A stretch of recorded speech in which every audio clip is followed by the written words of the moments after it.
When I opened that empty jewelry box on my dresser, my hands started shaking. The velvet interior sat there like an accusation, holding nothing but the ghost of what should have been there. Eleanor's necklace. The gold chain with the heart locket she'd worn every single day for 35 years. Gone. I'm Gregory Anderson, 68 years old, and I never thought my own daughter would steal from me. But there I was, staring at that hollow box on what should have been a peaceful morning, 3 years after losing my wife Eleanor to cancer.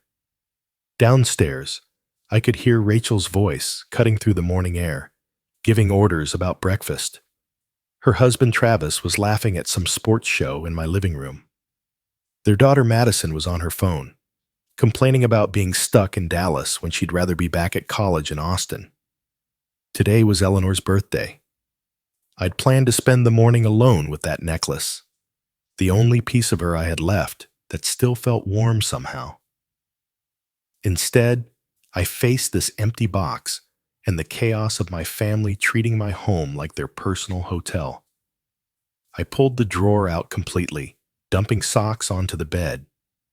Nothing. Got on my knees and checked under the dresser. Just dust and an old receipt. My chest tightened. I moved to the closet, patting down coat pockets, checking shoe boxes on the shelf. My breathing came faster. The bathroom next. I yanked open the medicine cabinet, pulled out the drawers beneath the sink. Cotton swabs scattered across the tile floor. Where was it? Where was Eleanor's necklace?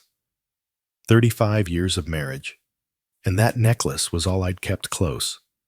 Her clothes donated, her books given to the library, her gardening tools rusting in the garage because I couldn't bear to use them. But the necklace, I kept that in its box, safe, untouched, except on days like today when I needed to remember her face. I remembered the day I gave it to her. Our 10th anniversary, 1997. We were young then, just getting established in Dallas. I'd been working at ConocoPhillips for 8 years, finally making decent money as a petroleum engineer. Eleanor was pulling night shifts at Baylor Hospital, saving every penny we could for this house we'd been dreaming about. I'd walked into that jewelry store on Commerce Street, nervous as hell. The salesman was this older guy, probably my age now, who took one look at me and knew I was in over my head. Anniversary? He'd asked. 10th, I'd said. She deserves something special. He'd shown me rings first, but Eleanor already had her wedding ring, then watches, but she wore her nurse's watch every day. Finally, he'd brought out this gold chain with a heart locket. This is 14 karat, he'd said. The locket opens, see? You can put a photo inside, or a little note. Ladies love that personal touch. It had cost me $400, which was a lot of money in 1997. But when I gave it to Eleanor that night over dinner at Romano's Macaroni Grill, the fanciest place we could afford, her face had lit up like Christmas morning. Gregory, it's beautiful, she'd whispered, her eyes filling with tears. I'll wear it every day. And she had. Every single day for 35 years, until cancer took her from me in 2022. Through good times and bad, through my promotions and layoffs, through Rachel's difficult teenage years and her 2 divorces, through my retirement and Eleanor's struggle with her illness, that necklace had been there against her chest, close to her heart. Now it was gone, and I had a pretty good idea who took it. I walked downstairs, each step deliberate. In the living room, Travis sprawled across my leather recliner, the one Eleanor had given me for our 30th anniversary. His feet were up on the armrest, bag of chips balanced on his chest. He didn't look up from the TV. I stepped over Madison's shopping bags clustered near the stairs. navigated around the coffee table she'd shoved out of place. Rachel stood at the kitchen counter, phone in one hand, knife in the other, chopping vegetables with aggressive precision. Thunk, thunk, thunk. "Rachel," I said, "have you seen Eleanor's necklace? It's missing from my bedroom." "I'm busy, Dad." She didn't look up. "Check your room again. You probably forgot where you put it." The knife kept hitting the cutting board. Thunk, thunk. "I did check my room," I said, working to keep my voice level. "I've checked everywhere. The necklace is gone." She sighed. That particular exhale she'd perfected over the past 2 years since they'd moved in. The one that said I was an inconvenience, a burden she'd graciously agreed to shoulder. "Dad, you need to be more careful with your things." "It was Mom's necklace," I said. My throat felt tight. The only thing I kept. "Then you should have been more careful with it." She stopped chopping, set down the knife, turned to face me. Her eyes held no warmth at all. "Fine. I sold it." The words didn't make sense at first. Sold it. My daughter sold Eleanor's necklace. "You what?" "Desert Gold Pawn Shop over on Mockingbird Lane. We needed $800 for Hawaii. You said no when I asked, so I found another way." Her voice held no apology, no recognition that she'd done anything wrong. She picked up the knife again, resumed chopping. From the living room, Travis's voice drifted over, lazy and satisfied. "It was just sitting there, Greg. Eleanor's gone. Dead people don't need jewelry." He didn't even sit up to say it, kept his eyes on the television, scratched his stomach, reached for another handful of chips. The casual nature of it somehow made it worse than if he'd been angry or confrontational. This was just obvious to him. Of course they'd sold it. Why wouldn't they? On the stairs, Madison laughed. That bright, empty sound of someone who finds genuine pain hilarious. "Grandpa, you're being dramatic. It's just a necklace. Mom got us an awesome vacation." I looked at her, really looked. 20 years old, Eleanor's granddaughter, and she had the same empty eyes as her mother. When had that happened? Or had I just been refusing to see it? "Your grandmother wore that every day. For 35 years, I said quietly. Madison shrugged, already turning away, phone back to her ear. "Well, now someone else gets to wear it. Circle of life or whatever." I stood in my kitchen and looked at these three people. My daughter, her husband, her daughter. They stared back with the collective expression of people waiting for an inconvenience to remove itself. I remembered the day Eleanor and I bought this house in 1987, both 33 years old, sitting at that title company downtown. We'd saved for 8 years for the down payment, $15,000. Eleanor worked double shifts at Baylor Hospital. I took every overtime opportunity at ConocoPhillips. We'd eaten more ramen noodles than any two people should. "This is it," Eleanor had whispered as we signed the papers. "Our forever home." She'd been right. We'd raised Rachel here, survived the oil bust of the early 90s when half my colleagues got laid off, celebrated my promotions, weathered Rachel's rebellious teenage years and her first divorce at 25. We'd refinanced twice, paid it off completely in 2018, 3 years before Eleanor got sick. Now these people lived in our forever home like squatters, contributing nothing, taking everything. I turned and walked to my bedroom, closed the door behind me with a soft click. The empty velvet box sat on the dresser where I'd left it. I picked it up, opened it, closed it, opened it again. The mechanical motion calmed something in me. Or maybe it wasn't calm. Maybe it was something else entirely. My hands had stopped trembling. I sat there for a long time, the box resting on my knees, and felt something shift inside my chest. Not breaking. I'd broken 3 years ago when Eleanor died. This was different. This was a settling, a hardening, a clarity I hadn't possessed an hour ago. They'd sold Eleanor's necklace for a vacation. Rachel had gone into my bedroom, into my private drawer, taken the one thing I treasured, and exchanged it for spending money. And Travis and Madison saw nothing wrong with that. I thought about my 32 years at ConocoPhillips. Started as a junior engineer, fresh out of UT. Worked my way up to senior project manager. Offshore drilling platforms, pipeline projects, refinery expansions. I'd learned to solve problems systematically, identify the issue, gather data, analyze options, implement solutions, monitor results. This was a problem that needed solving. I stood, placed the box back on the dresser, and reached for my phone.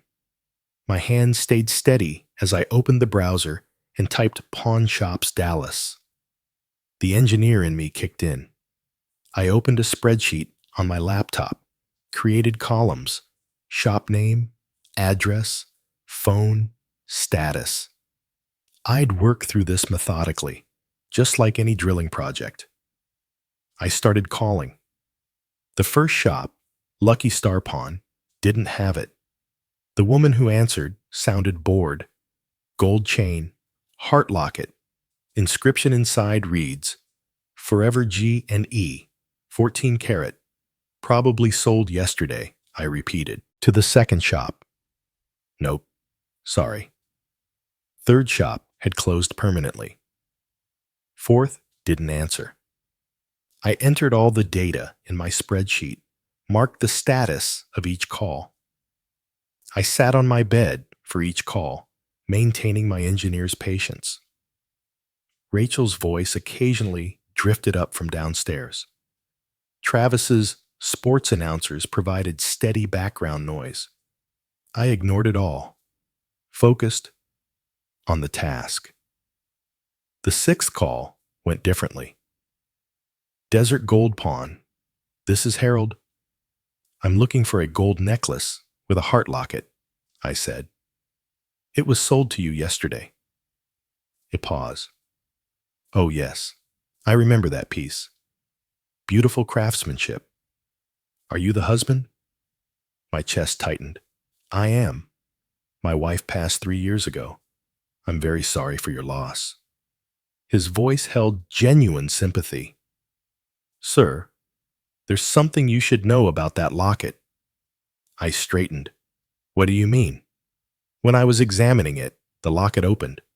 There was a small note inside. The room tilted slightly. A note? I didn't know it opened.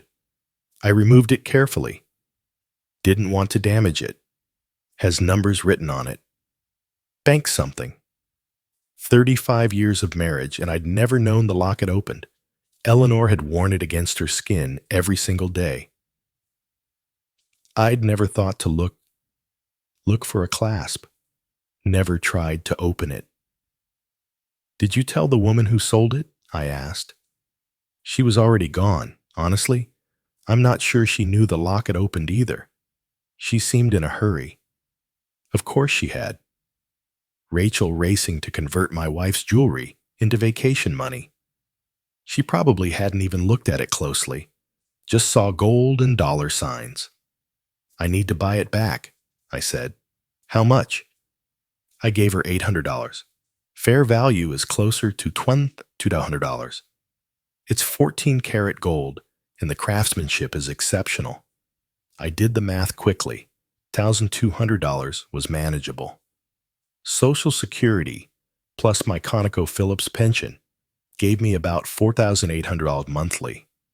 Eleanor's life insurance had paid off the house completely. I could afford this. I'll pay the $2,200. Can I get it today? Come by any time before 6. I'll hold it for you. And sir, he paused, I won't resell this to anyone else. It belongs with you. I thanked him, got the address, and sat looking at the phone. Eleanor had hidden something in that locket. A note with bank information. What else hadn't she told me? I updated my spreadsheet. Desert Gold Pawn. Found. 1,200. Address noted. Then I opened a new document. Recovery Project Timeline, and began planning. Step 1. Retrieve necklace and note. Today, Step 2. Investigate bank information. Tomorrow, Step 3. Assess situation and options. TBD. Step 4. Implement solution. TBD. This was how I'd managed million-dollar drilling projects. Break it down, execute methodically, adapt as new information became available. I closed the laptop, put on my jacket, and walked downstairs. Nobody looked up as I passed through the living room. Travis's feet still claimed my recliner. Madison hunched over her phone. Rachel somewhere in the back of the house, probably going through my mail again. I walked out the front door into the November sunshine, got in my truck, and drove toward Mockingbird Lane. For the first time in 3 years, I felt like I had a purpose again. The drive took 25 minutes through Dallas traffic. I programmed the address into my phone's GPS and followed the calm voice through familiar streets, strip malls and auto shops, the urban sprawl of a city I'd called home for 35 years. Desert Gold Pawn occupied a corner storefront between a nail salon and a tax preparation office. Clean windows, security bars, professional signage. I parked in front and sat for a moment, hands on the steering wheel. Inside, the shop smelled like old leather and metal polish. Glass cases lined the walls, filled with jewelry and watches and cameras. A small man in his 50s stood behind the counter, gray hair neatly trimmed, reading glasses perched on his nose. "Mr. Anderson?" he asked. "That's me. Harold Rodriguez." He extended his hand and I shook it. "Let me get your necklace."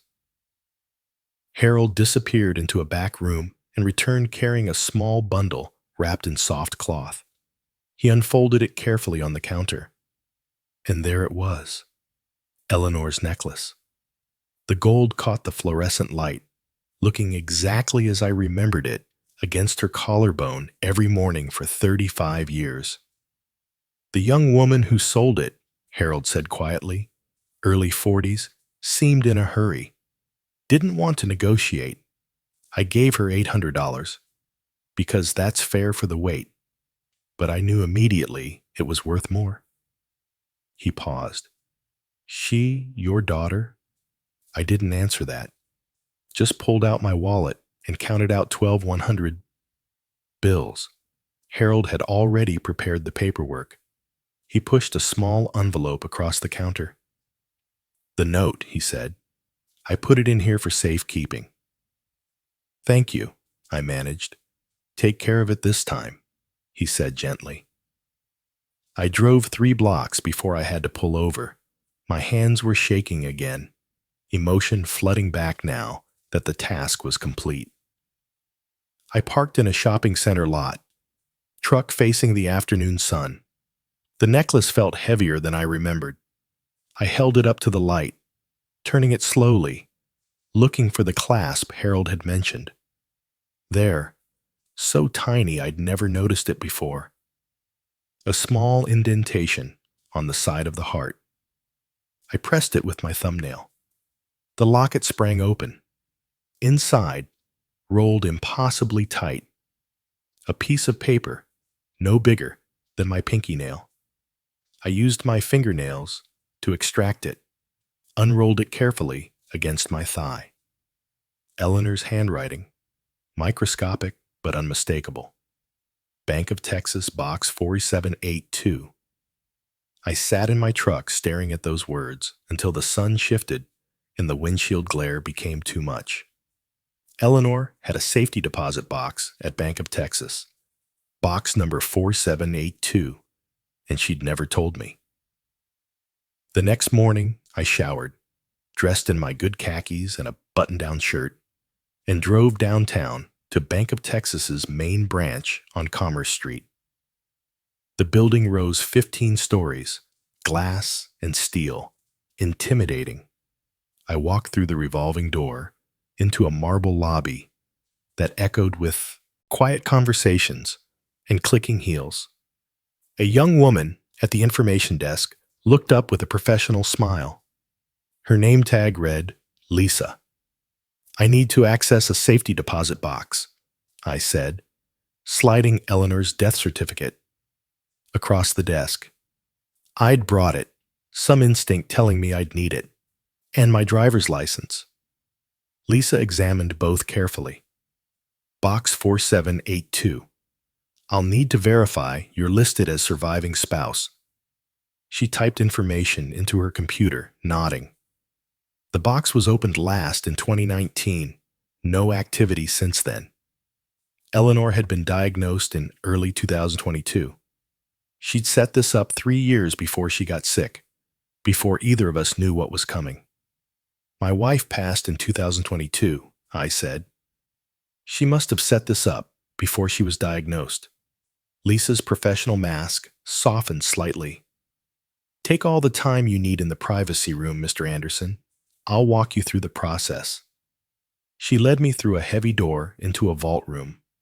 Walls of metal drawers, each with 2 keyholes. Lisa used her key and the box number to slide out a long metal container. She handed it to me, heavier than I expected, and guided me to a small windowless room with a table and chair. "I'll be outside when you're finished," she said quietly, and closed the door. I sat alone, the metal box on the table in front of me, and couldn't make myself open it.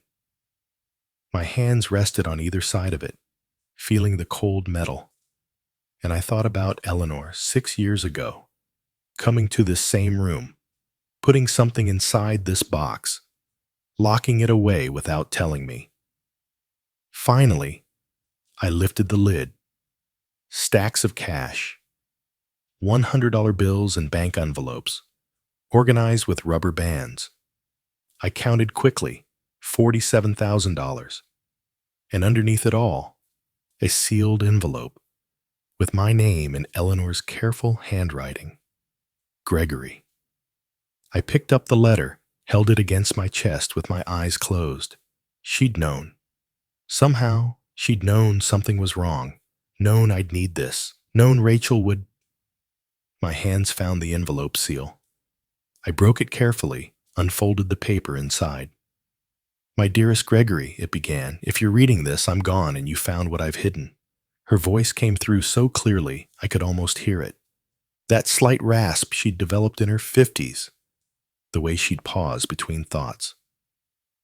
"I saved this money over 30 years, small amounts from each paycheck you never noticed.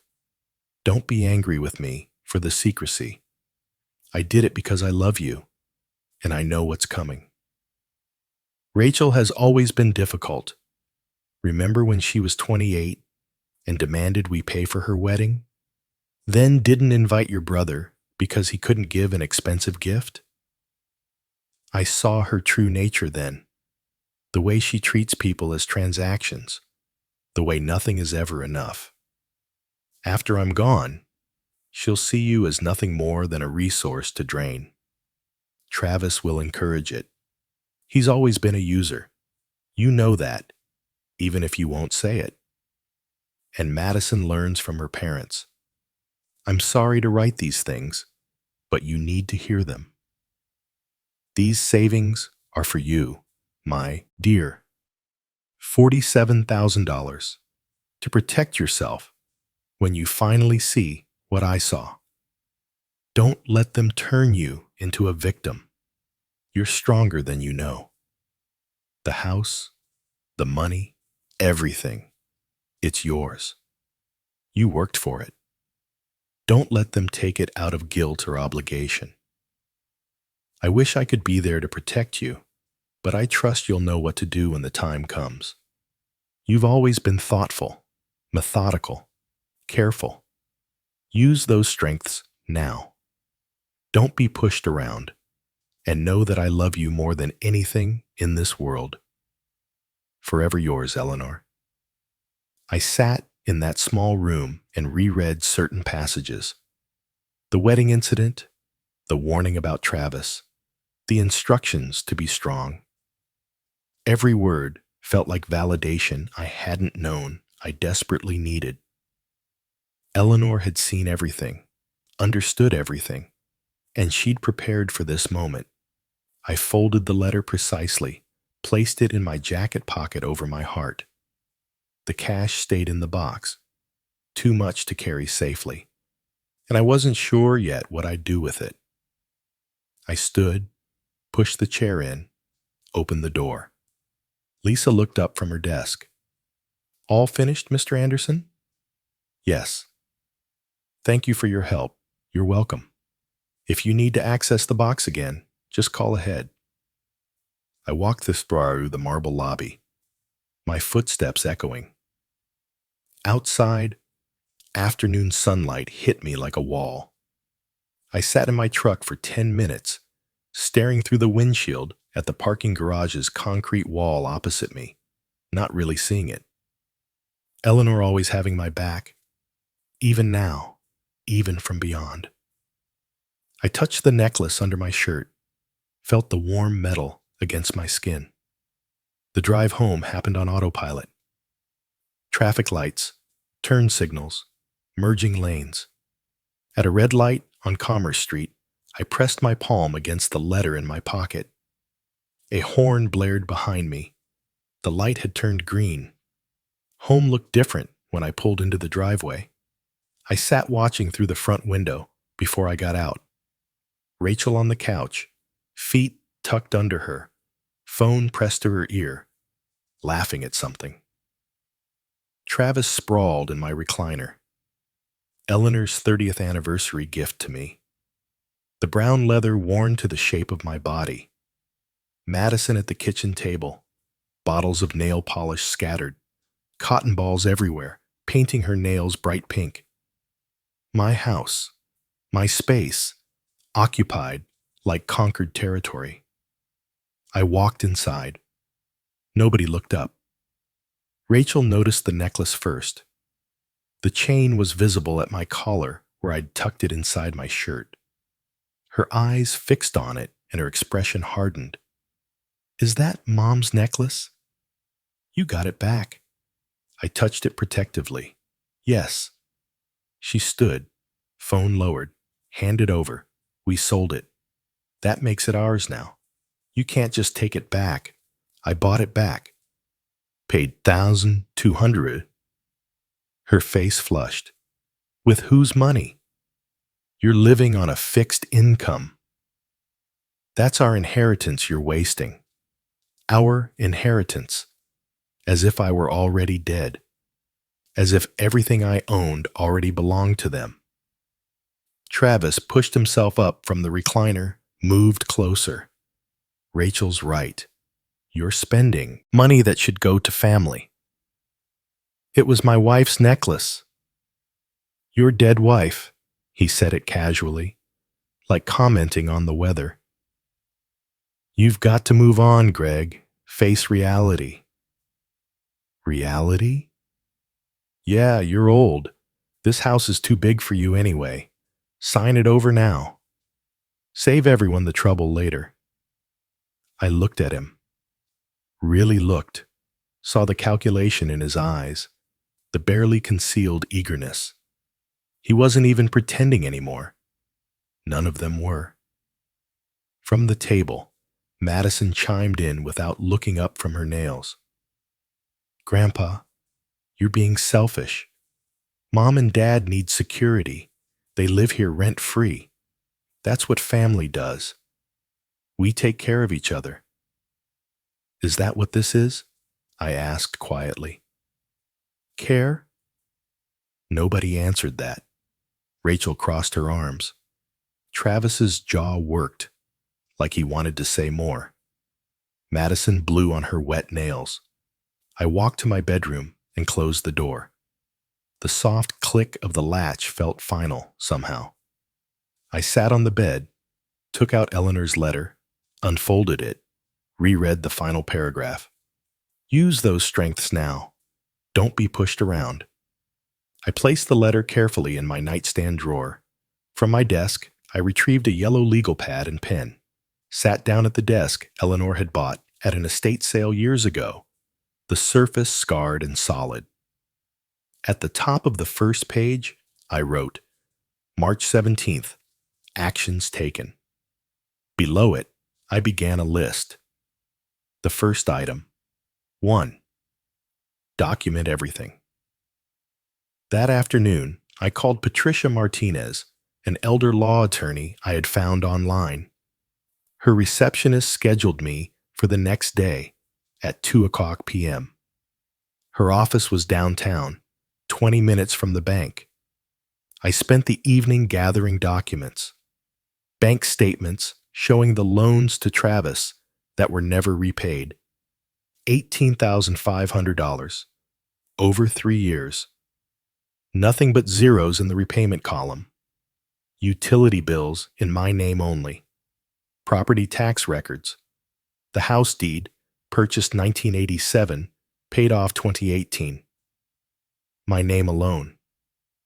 I created folders, organized everything with tabs and labels. This would be my evidence, undeniable and documented. The next day, I drove downtown to Patricia's office building, glass and steel reflecting the desert sky. I parked in the garage, took the elevator to the 3rd floor. Patricia Martinez's name on a glass door, neat reception area with leather chairs. The receptionist showed me to Patricia's office. She stood to greet me, 50-ish, gray streak and dark hair, pulled back, business suit, reading glasses on a chain. She shook my hand firmly, gestured to a chair across from her organized desk. Mr. Anderson, tell me what's going on. I placed my evidence folder on her desk. My daughter and her family have been living in my house for 2 years. They don't pay rent or contribute anything to expenses. They've been exploiting me financially, and now they're taking my personal belongings. Patricia's expression didn't change. She opened the folder, began reviewing documents, made notes on her legal pad, asked questions in a sharp, efficient manner. Do they pay anything toward household expenses? No. Have you asked them to leave? Not formally. Good. We'll do this properly. She continued through the folder, examining bank statements, reading property documents. 20 minutes of silence, except for her occasional questions. Finally, she looked up. Mr. Anderson, this documentation is excellent, very thorough. Under Texas law, they're tenants at will. You can establish rental terms at any time. What if they refuse to pay? Then we have grounds for eviction. But we do this by the book. Everything documented, everything legal. How long does eviction take? If they contest it, maybe 3 months. But with your evidence of financial exploitation documented this thoroughly, I don't think it'll take that long. Most people leave when they realize you're serious. I touched the necklace under my shirt. Eleanor's presence still guiding me, still protecting. My retainer is $3,000, Patricia said. That covers initial filings, drafting the rental agreement and the first phase of eviction proceedings if needed. That's fine. She studied me for a moment. You're certain you want to do this? They're your family. My wife warned me this would happen. I should have listened sooner. Patricia pulled a retainer agreement from her drawer, placed it in front of me with a pen. I signed with a steady hand, my signature firm across the bottom line. She took it, placed it in a folder. I'll have the rental agreement drafted by next week. We'll serve it formally and see how they respond. I stood, shook her hand again. Thank you. Don't thank me yet. This is just beginning. I walked out of her office into the hallway. The door closed behind me with a soft click that felt like something ending and something else beginning. Back home, I sat at my desk with my engineering notebook, the same kind I'd used for 32 years at ConocoPhillips. Grid paper, precise lines, everything organized. At the top of the first page, I wrote, Evidence Collection Protocol. In my engineering days, we'd use surveillance systems on drilling platforms to monitor equipment performance and safety compliance. The principles were the same here. Document everything. Maintain chain of custody. Ensure legal admissibility. I researched Texas recording laws first. Single-party consent for audio recording. Property owner rights for video surveillance in common areas. As long as I didn't record private bedrooms or bathrooms, I was within my rights. The camera system took 3 days to arrive. I'd ordered it online. Wireless security cameras disguised as smoke detectors. The installation would require my old engineering skills. Thursday morning, Rachel left for her part-time job at the dental office. Travis drove off, supposedly job hunting. Madison went to meet friends at the mall. I had the house to myself. I started with the living room. The existing smoke detector came down easily. 4 screws and a wire connection. The new unit looked identical, but contained a wide-angle camera lens barely visible behind the white plastic grating. I mounted it, tested the connection on my phone. Perfect view of the couch, kitchen entrance, most of the main floor. The kitchen required more precision. I installed the second camera above the breakfast nook, positioned to capture the table and counter area. The dining room got the third unit, covering the entrance hallway. Each camera connected to my home Wi-Fi network, streaming directly to an app on my phone and laptop. I tested each angle, adjusted for optimal coverage, made sure no blind spots existed. The technical setup reminded me of the instrumentation systems I designed for offshore platforms. Critical monitoring points, redundant coverage, automated data logging. The same methodical approach that had kept multi-million-dollar projects on schedule and under budget. I spent Friday afternoon setting up the data management system, created folders on my laptop organized by date and location, configured automatic recording schedules, set up cloud backup to ensure nothing would be lost. By Saturday morning, the system was operational. The first recordings proved valuable immediately. That evening, I sat at my bedroom desk, door locked, laptop open, watching. Rachel's voice came through clearly. I can't believe he spent $12,200 on that necklace. That's our money he's wasting. Travis from the couch. He's being selfish. Old people get like that. When this house is ours, first thing I'm doing is remodeling. This place is stuck in 1985. Might not have to wait too long, Rachel replied. He's what, 68? How many years he got left, really? I saved the clip, labeled it carefully. Evidence 3259 inheritance/discussion, MP4. Another clip from the next day showed Madison on the phone, sitting on the stairs. My grandpa is such a pain. He got all weird about my mom selling some old necklace.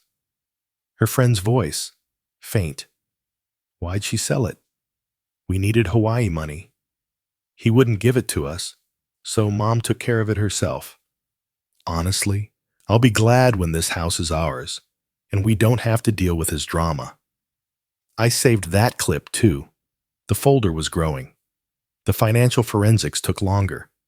I pulled 3 years of bank statements, spread them across my desk, created a detailed spreadsheet. Every loan to Travis went into the document with dates and amounts. $500 for car repairs in May 2022. Come to $200. Emergency dental in August 2022. $2,000 for an investment opportunity in November to 2. On and on, month after month. I added formulas, watched the total climb. By the time I finished, the number at the bottom read $18,500. The repayment column contained nothing but zeros. I printed the spreadsheet, added it to my evidence folder, found Rachel's credit card statements mixed with my mail. She'd been using my address without asking. The Hawaii trip itemized clearly. 7,200s, including flights, hotel, excursions, rental car, plus the 800 from selling Eleanor's necklace. The harassment escalated during the second week of surveillance. Travis started accidentally blocking me in hallways. Rachel went through my mail. I found several pieces, opened and refolded, hidden in kitchen drawers. Federal mail tampering. I photographed everything. The violated envelopes, the hiding places, timestamps on each image. My evidence folder grew thicker. The most damaging footage came on a Wednesday evening. I was making coffee in the kitchen when Travis entered, moved too close. When I tried to step around him, he put his hand on my chest and pushed, not hard enough to knock me down, but enough to make me stumble backward against the counter. "Careful, old man," he said. "Accidents happen at your age." The camera captured everything perfectly. His hand making contact, my body forced backward, his threatening tone.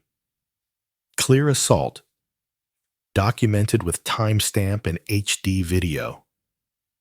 I didn't respond, just took my coffee and left. But that night, I compiled everything methodically. Video clips organized by date and severity, photos of tampered mail, screenshots of bank fraud notifications. I created a comprehensive timeline document, cross-referencing each incident with supporting evidence. Everything organized, everything documented, everything ready for court. At 1:00 a.m., I emailed the complete package to Patricia. Subject line, escalation, emergency filing needed. Her response came at 7:30 a.m. This changes everything. Emergency eviction based on domestic violence and elder abuse. Court hearing within 2 weeks. The war had officially started. A week after signing Patricia's retainer, I sat in my bedroom reviewing the rental agreement she'd emailed. 3 pages professionally formatted, dense with legal language. I read every clause twice. Rent, $1,500 monthly, payable by the 1st of each month. Payment of 50% of utility costs. Respectful behavior toward the property owner. 30-day notice period if tenant fails to comply. The market rate for comparable space in Dallas ran around $2,200. Patricia had explained the strategy. Make the terms reasonable, so no judge could call them punitive. This wasn't about gouging Rachel. This was about establishing my rights as property owner.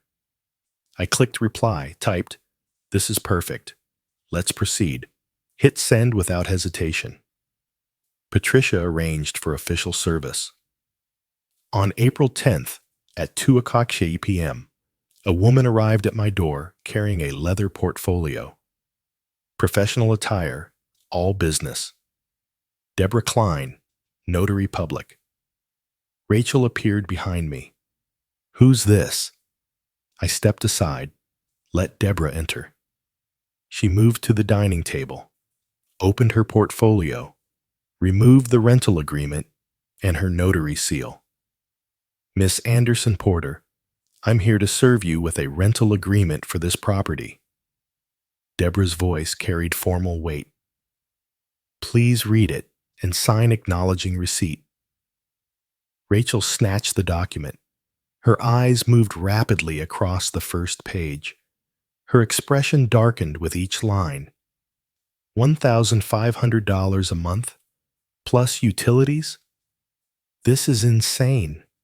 The document outlines terms of continued residency, Deborah said calmly. You're not required to agree, only to acknowledge you've received it. I'm not signing anything. Deborah made a notation on her form. Service is complete regardless. You have 30 days to respond. Rachel whirled on me. What is this? Some kind of joke? It's a rental agreement. Legally required. We're your family. This house belongs to us. This house belongs to me. The deed is in my name. Your tenants. Travis emerged from the living room, took the agreement from Rachel's shaking hands, read it quickly. His face reddened. You're not thinking clearly, Greg. Maybe you need a doctor to evaluate your mental state. My mental state is fine. We'll see what a judge says. Competency hearing. We'll get guardianship. You're welcome to try. He stepped closer, using his height advantage. You have no idea what you're starting, old man. Deborah gathered her materials efficiently, clearly accustomed to hostile situations. She left without ceremony. The terms are reasonable, I said into the silence. Below market rate for rent in this neighborhood. We're not paying you rent, Rachel's voice was shrill. Then you need to leave. Travis's jaw worked. We're not going anywhere. You have 30 days. After that, the decision won't be yours anymore. I walked to my bedroom, closed the door. Through the walls, Rachel's voice rose in fury. Travis's deeper rumble responded. Madison's higher pitch joined the chorus. I had other moves to make. The bank downtown took 30 minutes to reach. I asked for a manager. Marcus Williams, early 30s, professional demeanor, led me to his office. How can I help you today, Mr. Anderson? I slid Rachel's old signature card across his desk. I need her removed from all access to my accounts. Marcus typed on his computer, frowned.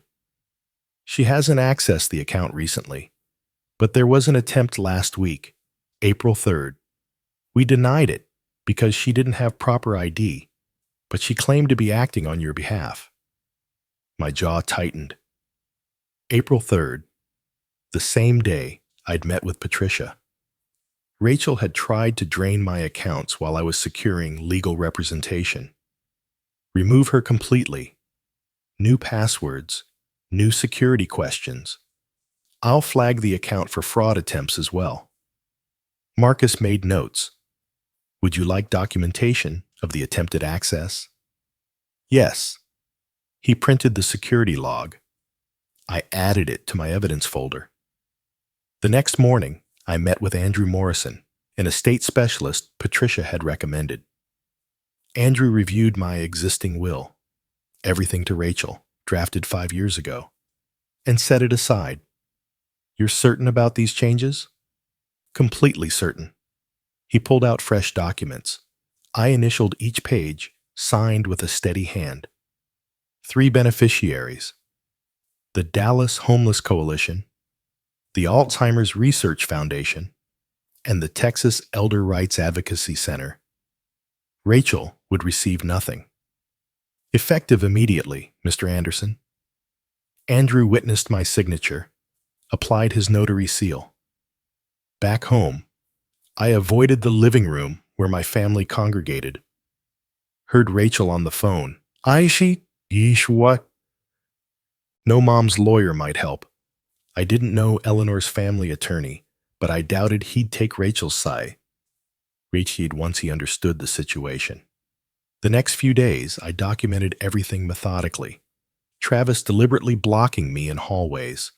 Rachel going through my mail. I found several pieces opened and refolded, hidden in the kitchen drawer. Federal mail tampering. I photographed the violated envelopes. The hiding place.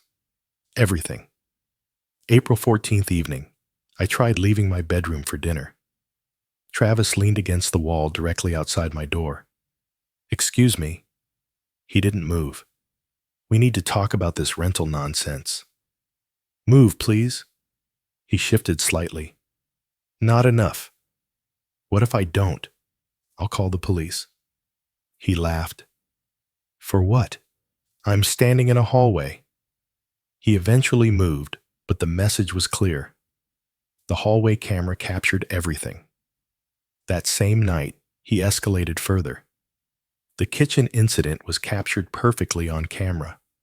His hand making contact, my stumble against the counter, his satisfied smirk afterward.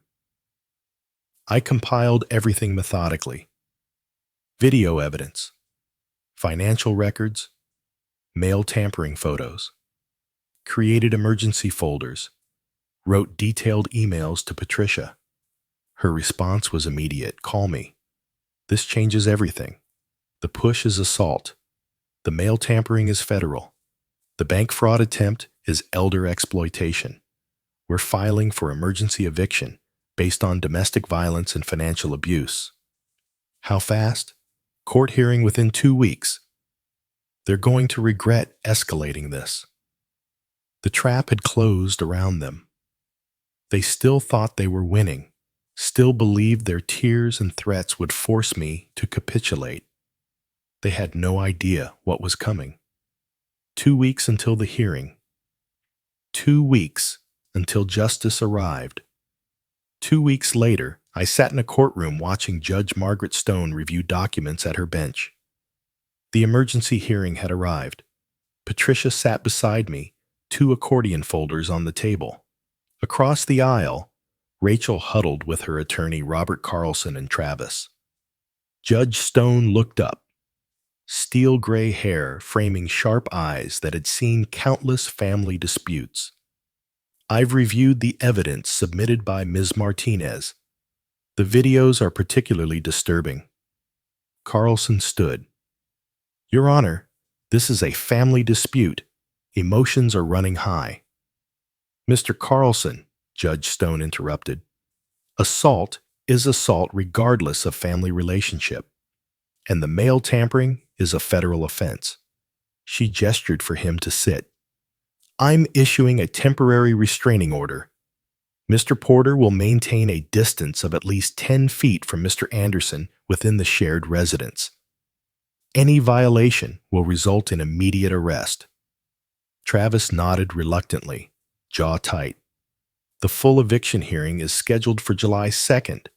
Mr. Anderson is within his rights to establish rental terms or request vacation of his property." Patricia leaned close as we stood. 2 months, but we're winning. The family returned home that afternoon.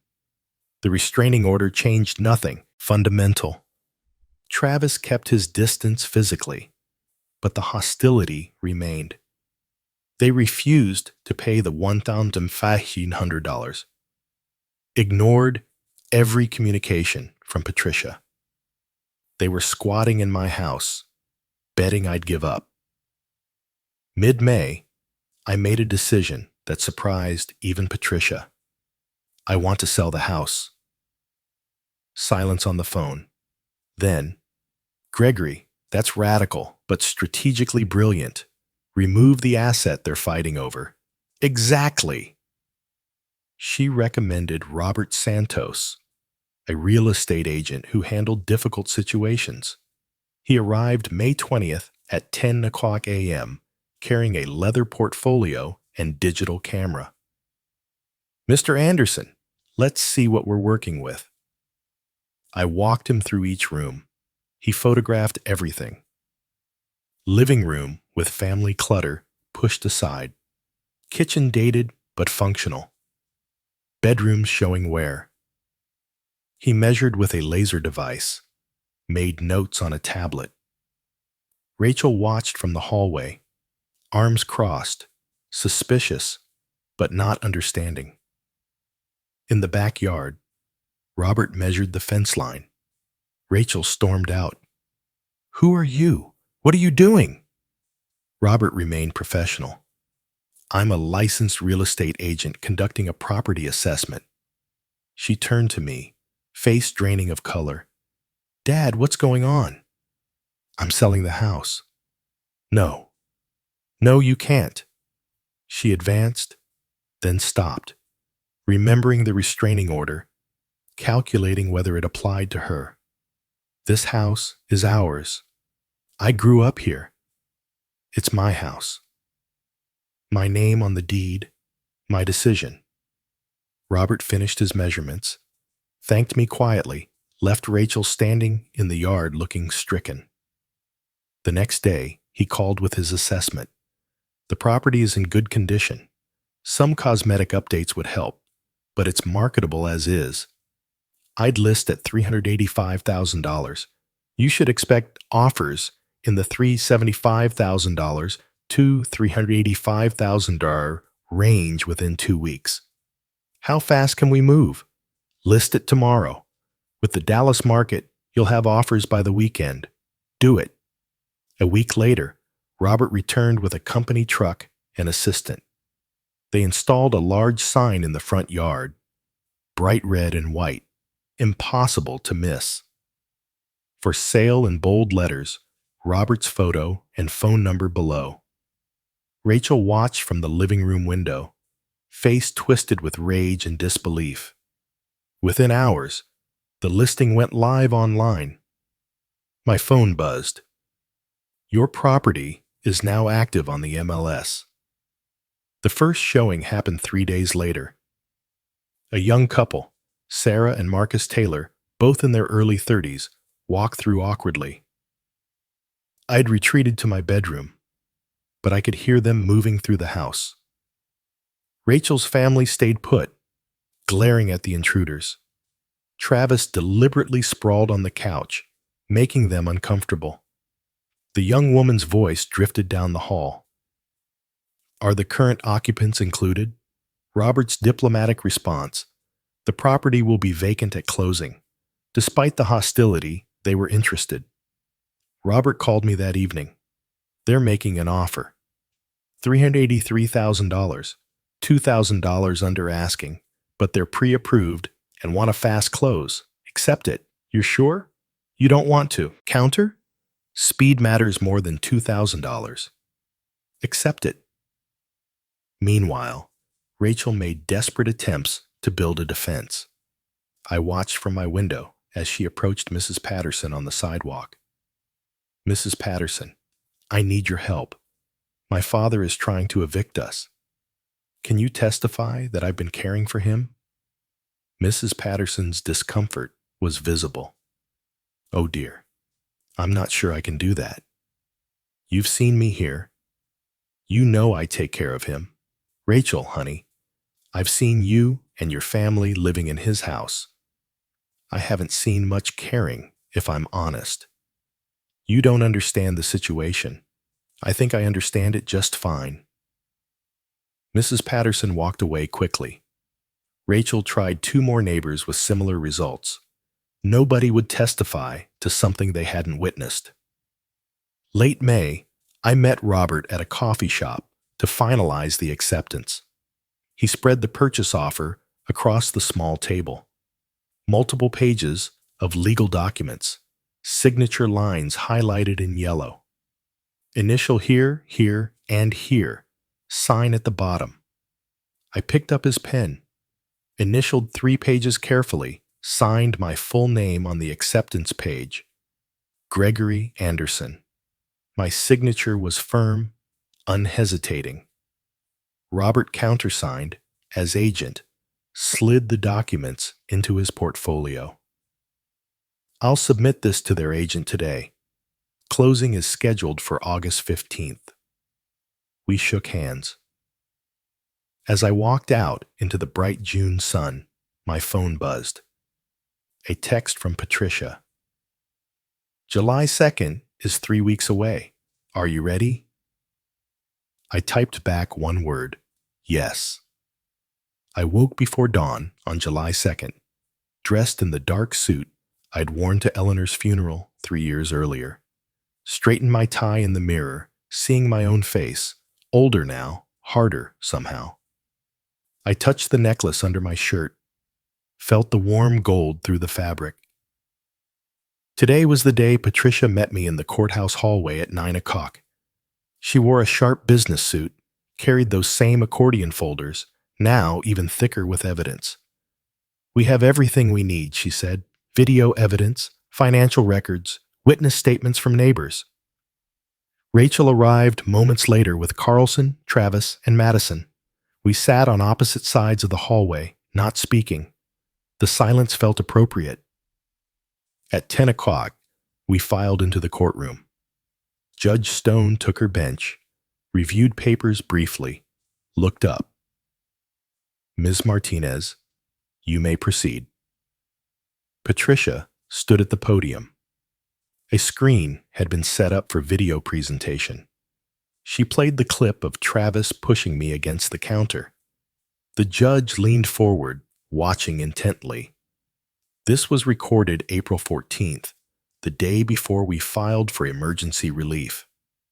She switched to the financial spreadsheet. These are documented loans totaling $1,500 over 3 years, not $1 repaid. Next came my medical records. Blood pressure 152 over 95. Documented stress-related symptoms. Physician notes indicate patient reports hostile home environment. Each piece built an undeniable narrative. Carlson stood when Patricia finished, attempted to humanize Rachel. Your Honor, my client has been living in her childhood home. There was an understanding. Judge Stone interrupted. Was there a written agreement establishing this understanding? No. But verbal agreements? Mr. Anderson attempted to do exactly that with the rental agreement. Your client refused. She gestured for him to sit. I've heard enough. The courtroom went still. I've reviewed all submitted evidence. The financial exploitation is clear and documented. The video evidence shows a pattern of intimidation and harassment. Judge Stone looked directly at Rachel. Miss Anderson Porter, you were given reasonable rental terms. You refused. You were given multiple opportunities to vacate voluntarily. You refused. Rachel's hands gripped the table edge. I'm granting the eviction. You have 30 days until August 1st.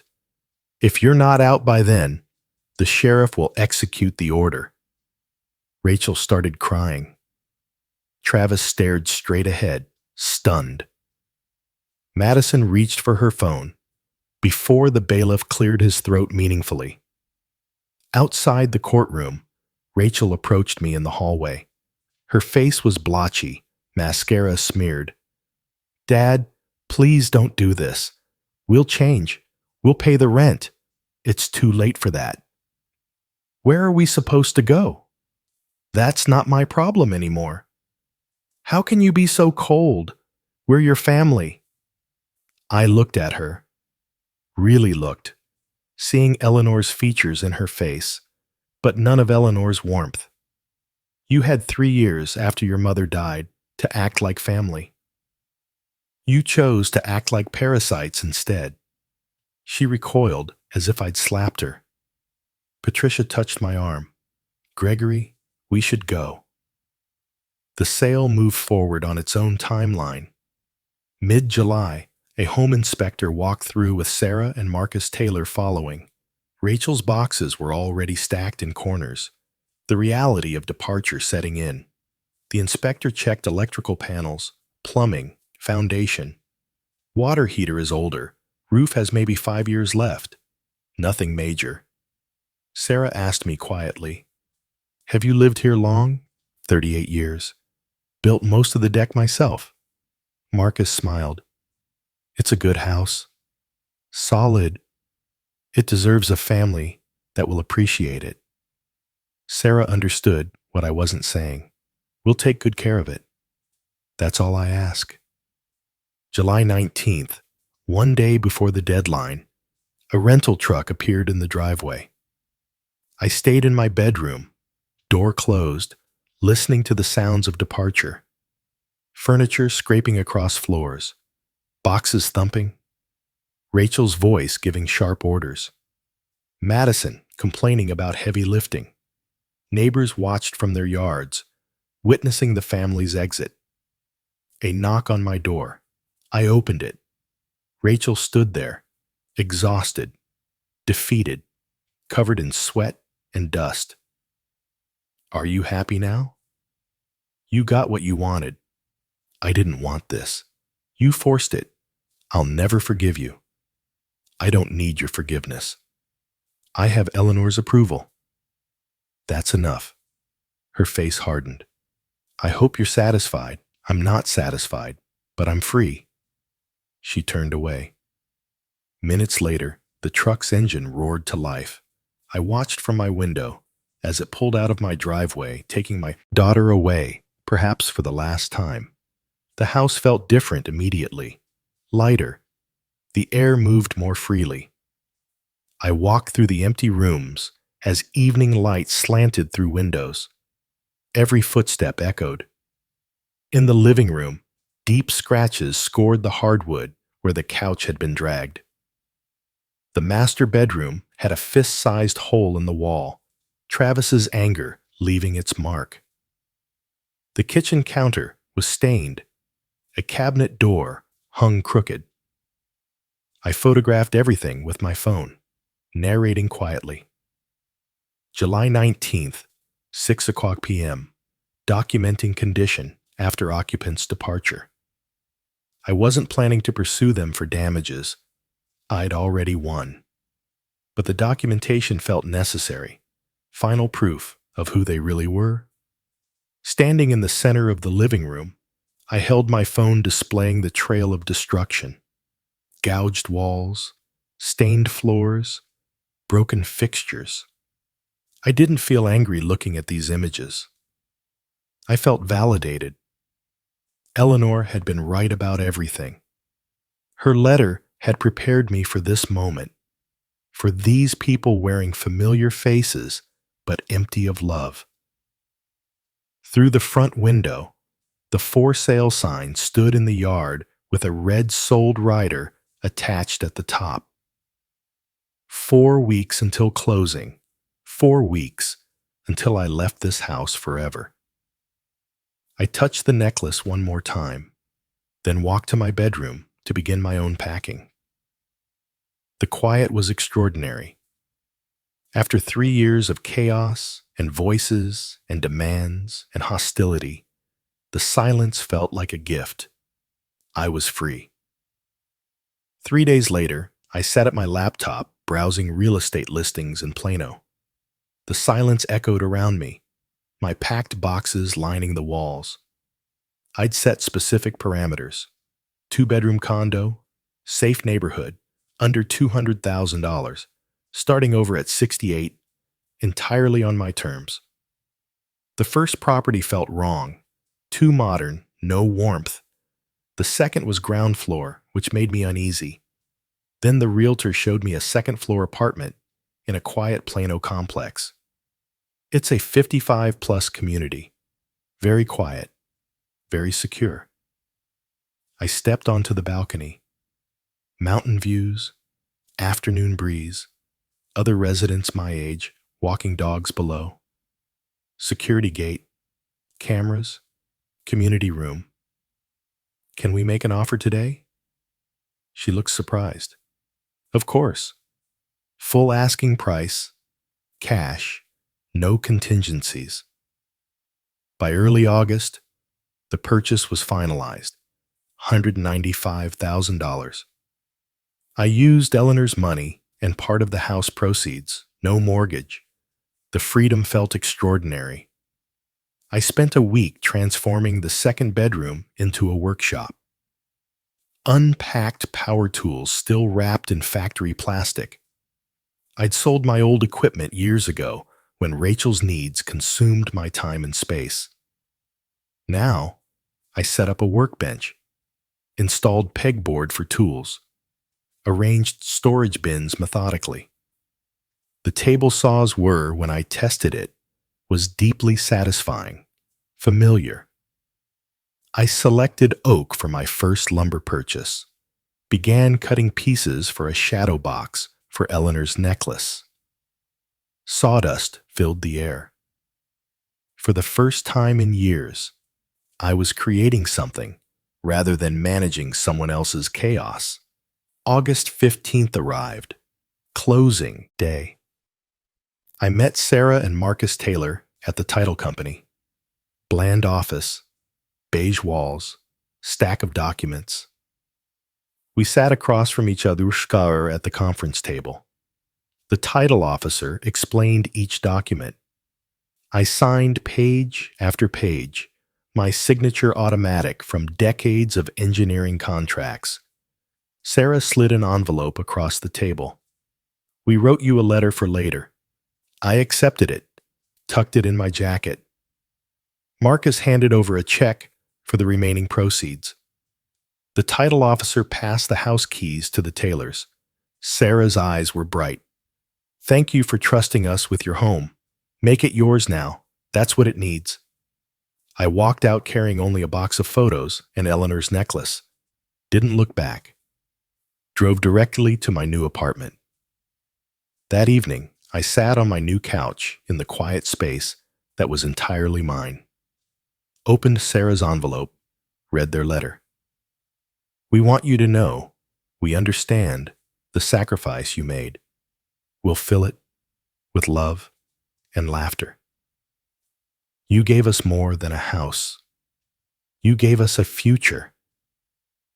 I folded it carefully, placed it in my desk drawer beside Eleanor's letter. 2 messages of hope from different sources. I'd opened a new bank account at a different institution, transferred $367,000 after all purchases and expenses. Eleanor's $47,000 plus $320,000 from the house sale. Set up automatic payments for utilities, HOA fees, everything organized with the precision I'd once applied to engineering projects. For the first time in years, I reviewed my accounts without anxiety, without wondering what Rachel had taken or Travis had borrowed. Rachel tried calling me. I watched her name appear on my screen, let it go to voicemail, didn't listen. Another call, another. I opened my settings, scrolled to block contact, confirmed. A text from a different number, Travis's. You owe us. We're family. Block. Another from Madison's number. Grandpa, please answer. Block. I changed my number the next day. Gave it only to Patricia, my doctor, in the complex security office. Late August, a knock on my apartment door. I looked out through the peephole. Rachel stood there looking exhausted, desperate. Dad, I know you're in there. Please, we need to talk. We made mistakes, but we're family. I backed away silently, sat in my armchair. Her voice continued, muffled through the door. We're struggling. We can't afford. Please, Dad. More knocking. A door opened down the hall. A male voice. Ma'am, if you don't leave, I'm calling security. This is my father. He's not answering. You need to go. Footsteps retreating. Finally, silence. I felt no guilt. I felt free. A week later, my doorbell rang. Through the peephole, I saw a familiar face, Dennis Walsh, my old engineering colleague from ConocoPhillips. We'd worked together on the North Sea project in the 90s. Greg, I heard through the grapevine you'd moved to Plano. Thought I'd stop by. I opened the door, genuinely pleased to see him. Dennis, how did you find me? Engineering Network still works. Tom Bradley mentioned he'd heard you were starting over. We sat on my balcony with coffee, talking about old projects, mutual friends, the changes in the oil industry since we'd retired. I tried calling your old number a few times over the years, Dennis said. Always went to voicemail. I was occupied. My daughter and her family moved in after Eleanor died. Understanding dawned in his expression. Ah, that kind of occupied. Not anymore. I'm living alone now by choice. Dennis grinned. Good for you, Greg. That wasn't living before. No, but it is now. How about poker next Thursday? We've got a group of retired engineers who meet weekly. Low stakes, high conversation. I'd like that. And Greg? Tom's got a model train set up in his garage. Always looking for help with the electrical work. Now you're talking my language. Thursday night poker became a regular thing. 5 retired engineers around Dennis's dining room table, playing Texas Hold'em and solving the world's problems. Tom Bradley, electrical engineer. James Murphy, chemical engineer. David Lee, mechanical engineer. All guys who understood systems, precision, methodical problem solving. So you documented everything? Tom asked when I told them about the eviction. Spreadsheets, video evidence, financial records. Treated it like a drilling project. Smart approach, James said. Family or not, you can't let people exploit you. Hardest part was accepting that they weren't really family anymore, I said. They were just users. David nodded. My brother tried something similar after my wife died. Had to cut him off completely. How'd that work out? Best decision I ever made. You can't fix people who don't want to be fixed. The model train project gave me something constructive to focus on. Tom's garage housed an elaborate HO scale layout. Mountains, tunnels, multiple track levels, a miniature city complete with working streetlights. The electrical system's been acting up, Tom explained. Locomotives losing power in certain sections. I spent Saturday mornings troubleshooting with him, checking voltage drops, testing connections, upgrading power supplies. The same systematic approach I'd used for offshore platform power systems, just scaled down. You've got a loose connection here, I pointed to a section of track. And this transformer's undersized for the load. Think we can fix it? Absolutely. It's just engineering. Working with my hands again, solving technical problems, felt like coming home. The smell of solder, the satisfaction of a circuit working perfectly, the camaraderie of engineers tackling a challenge together. One Saturday, while testing a new power supply, Tom said, "You know, Greg, you seem different from when I first heard about your situation. Lighter, somehow. I am lighter, literally and figuratively. Lost 15 pounds since I moved here. Stress will do that to you. Getting rid of stress will too." That evening, I stood in my workshop working on Eleanor's shadow box. That evening, I stood in my workshop working on Eleanor's shadow box. Oak with dovetail joints, requiring precision and patience. I applied wood glue carefully, fit the pieces together, clamped them to dry. When it was finished, I mounted Eleanor's necklace inside, hung it on my living room wall in a place of honor. The gold caught the lamplight, glowing softly.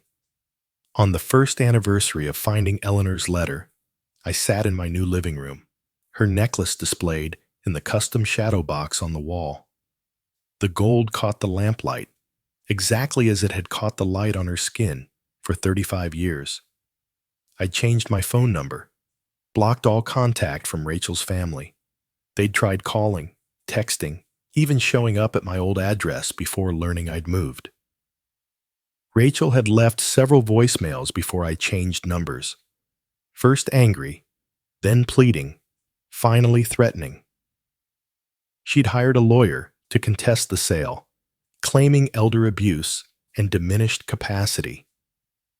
The court reviewed Dr. Patricia's medical evaluation: cognitively sharp, physically healthy, fully competent, and dismissed her petition immediately.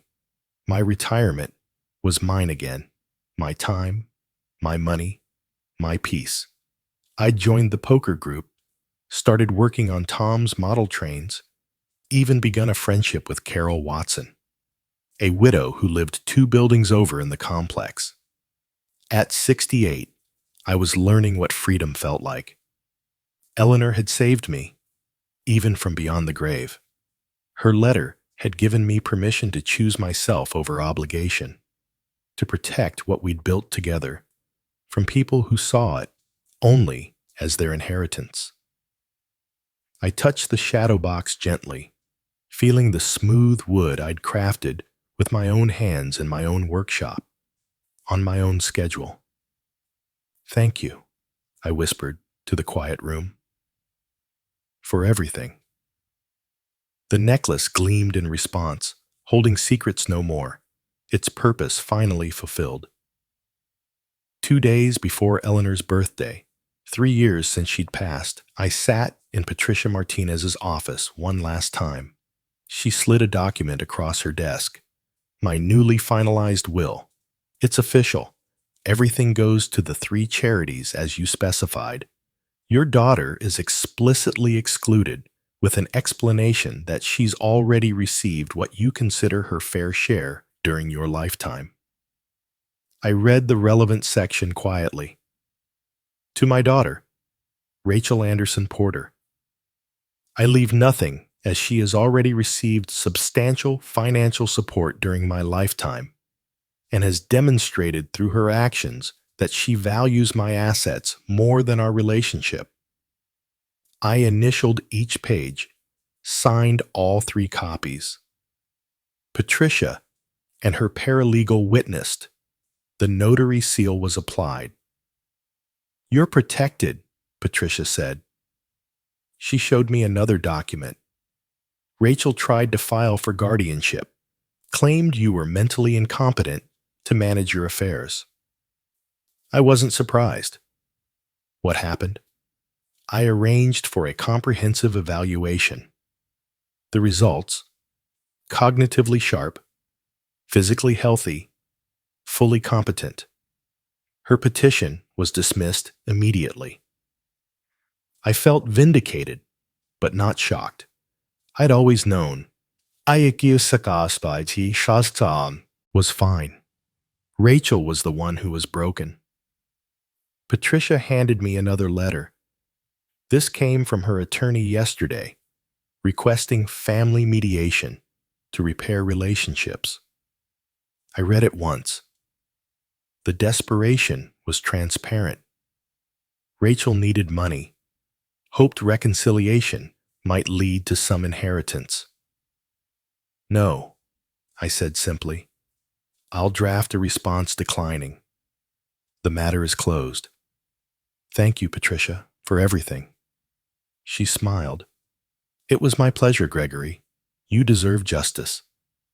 Eleanor's birthday arrived. 3 years exactly since her death. I woke before dawn in my new apartment, made coffee in my small kitchen. The familiar ritual felt right. I carefully removed Eleanor's necklace from the shadow box, held it in my palm. The metal was cool, the heart-shaped locket perfect. I opened it. The tiny space where her note had been hidden was empty now, but I remembered every word. I sat in my armchair, necklace in one hand, her letter from my desk drawer in the other. Read it again. Be strong. Live for yourself. I did it, Eleanor, I whispered to the quiet room. I'm free. Tears came, not from sadness, but release. She'd saved me even after death, given me permission to choose myself over obligation. You were right about everything. Thank you for not giving up on me. I returned the necklace to its place of honor on the wall, where it caught the morning light. That afternoon, I met Dennis Walsh at a coffee shop in Plano. We talked for 2 hours about Eleanor, about engineering projects from decades past, about Dennis's grandchildren. Finally, I said, I'm living alone now by choice. Dennis grinned. Good for you, Gregory. That wasn't living before. No, but it is now. How about chess next Thursday? Prepare to lose. You're on. It was the first social engagement I'd made for myself in years. That evening, I stood in my workshop, working on an oak jewelry box, dovetailed joints, requiring precision and patience. I'd built the shadow box for Eleanor's necklace. This box had no specific purpose yet. Maybe I'd give it to Carol. Maybe I'd keep it for my own small treasures. It didn't matter. What mattered was that I was making it with my own hands, in my own time, for my own reasons. I applied glue to the final joint, fitted the pieces together carefully, ran my hand over the smooth wood, feeling the grain. The satisfaction was profound. As I worked, I thought about the journey. Eleanor's letter hidden in the necklace, the discovery of her savings, the legal battle, Patricia's expertise, the house sale, this new beginning. I didn't feel victorious. I felt balanced. I cleaned my tools methodically, swept the sawdust, examined the completed box in the light. The joints were perfect. I set it on the workbench, satisfied with my work, turned off the shop light, and walked into my living room. Eleanor's necklace glowed softly in the evening light from the window. The gold caught the last rays of sun, throwing tiny reflections across the wall, like stars, like promises kept. I walked to the window, looked out at the Texas sunset. My phone sat silent on the counter. My number, my contacts, my control. Tomorrow, I'd meet Dennis for chess. Next week, I'd finish another project in my workshop. The month after that, who knew? The future was unwritten, and for the first time in years, that felt like freedom rather than fear. I touched my shirt where the necklace used to rest against my chest. It was on the wall now, visible, honored, but no longer armor. I didn't need armor anymore. I smiled, a genuine, peaceful smile, and turned toward my kitchen to make dinner just for myself. Exactly enough. I was free.